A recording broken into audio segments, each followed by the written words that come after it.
सो आज हम भगवत गीता चैप्टर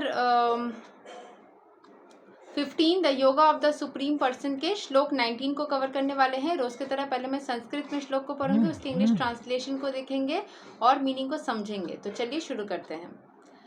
यो मम इवम असमुधो जनति पुरुषोत्तमां सा सर्वाविद भजति मम सर्वभवेना भरता। Whoever knows me as the Supreme Personality of Godhead without doubting is the knower of everything. He therefore engages himself in full devotional service to me, O son of Bharata. मतलब जो भगवान के बारे में जानते हैं, जिनको पता है कि सुप्रीम पर्सनैलिटी ऑफ गॉडहेड जो है, whoever knows me मतलब जो भी भगवान श्री कृष्ण बोल रहे हैं, जो भी भगवान श्री कृष्ण को जानते हैं as the supreme personality of godhead, okay, without doubting is the knower of everything. Doubt करने के बिना वो सब कुछ जान जाते हैं। जो भी भगवान को ही सब कुछ, ऐसे बोलते हैं ना, मुझे तो कुछ नहीं पता, भगवान को सब कुछ पता है, मैं तो बस जरिया हूँ, जो ऐसा सोचते हैं वो धीरे धीरे सब कुछ जान जाते हैं। White is the with light bluish shade. He therefore engages himself in full devotional service to me. वो धीरे धीरे करके भगवान सब कुछ जानते हैं बोल करके भगवान के भक्ति में खुद को पूरी तरीके से समर्पित कर देते हैं। ठीक है, ये चीज़ वो सन ऑफ भरता यानी कि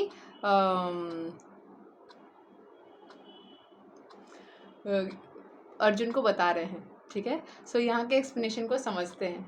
There are many philosophical speculations about the constitutional position of the living entities and the supreme absolute truth. बहुत सारे अलग अलग मतलब explanations होते हैं भगवान के बारे में, भक्ति के बारे में, भगवान के पोजीशन के बारे में, लोगों के पोजीशन के बारे में, बहुत सारे अलग अलग जो है ना explanations होते हैं। Now in this verse, the supreme personality of Godhead clearly explains that anyone who knows Lord Krishna to be the supreme person is actually the knower of everything.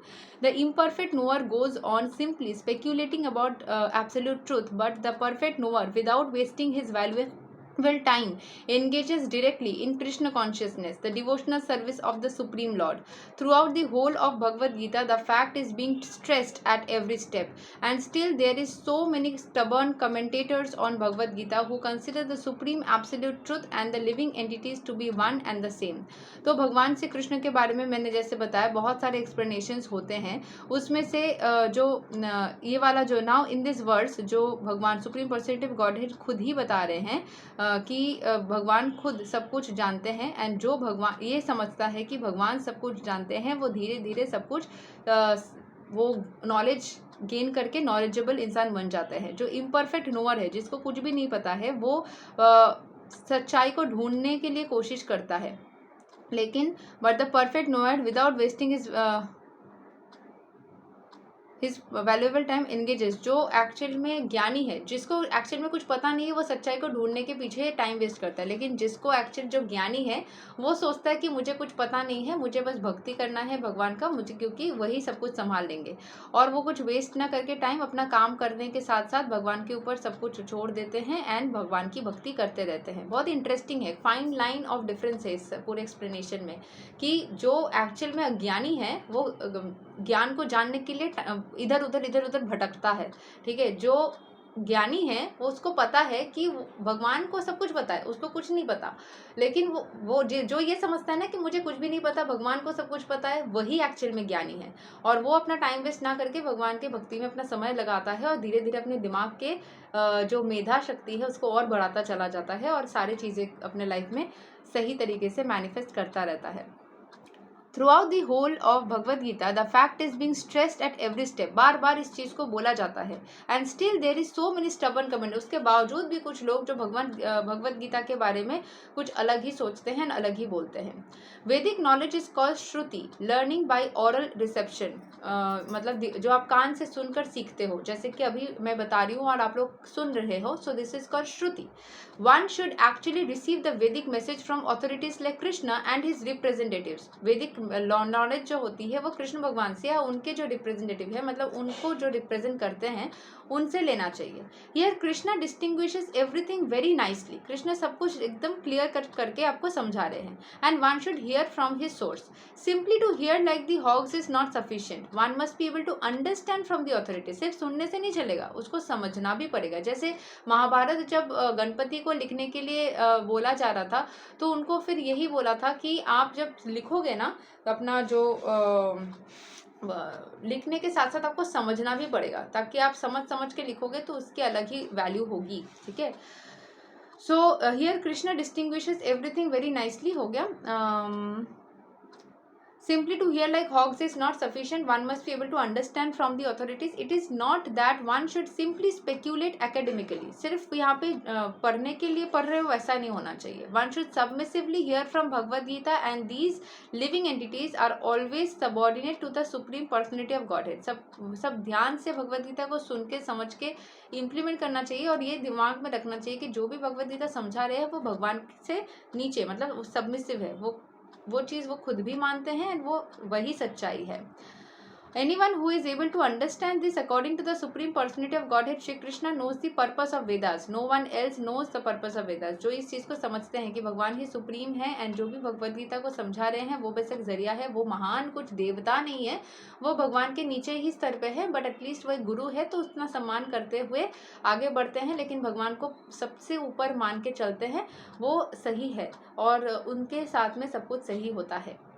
The word bhajati is very significant. In many places, the word bhajati is expressed in relationship with the service of the Supreme Lord. If a person is engaged in full Krishna consciousness in the devotional service of the Lord, it is to be understood that he has understood all the Vedic knowledge. In the Vaishnava Parampara, it is stated that if one is engaged in the devotional service of Krishna, then there is no need for any other spiritual process for understanding the Supreme Absolute Truth. He has already come to the point because he is engaged in the devotional service of the Lord.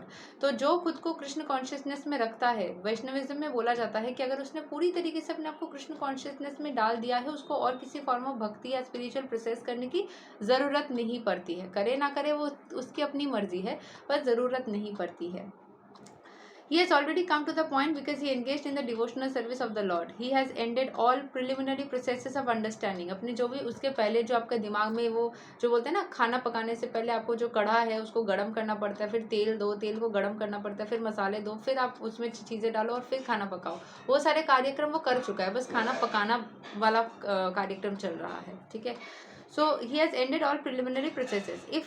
But if anyone, after speculating for hundreds of thousands of lives, does not come to the point that Krishna is the Supreme Personality of Godhead, and that one has to surrender there all his speculation for so many years and lives, is a useless waste of time.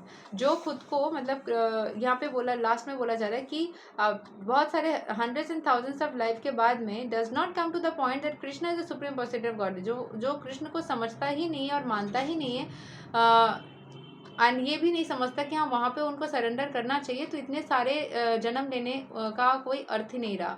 मतलब अगर आप Krishna consciousness में रहो, ये Vaishnavism या भगवद गीता इसलिए Krishna consciousness बोला जा रहा है, आप किसी और धर्म से हो, किसी को भी मानो, उस परमेश्वर या फिर जो सोर्स एनर्जी है, उस सोर्स एनर्जी को या ऑलमाइटी को जिसने नहीं माना है, जिन्होंने इस पूरी दुनिया को, धरती को संभाला हुआ है, उस एनर्जी के प्रति खुद को सरेंडर किया ही नहीं है, उसने अपने जितने सारे जन्म उसने बनाकर मतलब पार करने के बाद में वो इंसान बना, सारे जन्म को उसने गवा दिया। अगर इंसान जन्म में आके आपने भक्ति ही ना करी और खुद को उस भगवान के एनर्जी के साथ में अलाइनमेंट लाई ही नहीं, तो इतने सारे उसके पूर्व जितने जन्म पार करके आप इंसान बने, वो सारे जन्म ना वेस्ट गए। तो यही तक है श्लोक number 19 of Bhagavad Gita chapter 15, जिसमें हमें भक्ति करने को बोला जा रहा है, इनकरेज किया जा रहा है, जितना हो सके भक्ति करें। अगले दिन हम श्लोक 20 को कवर करेंगे। तब तक के लिए हरे कृष्णा, राधे राधे, जय श्री राम।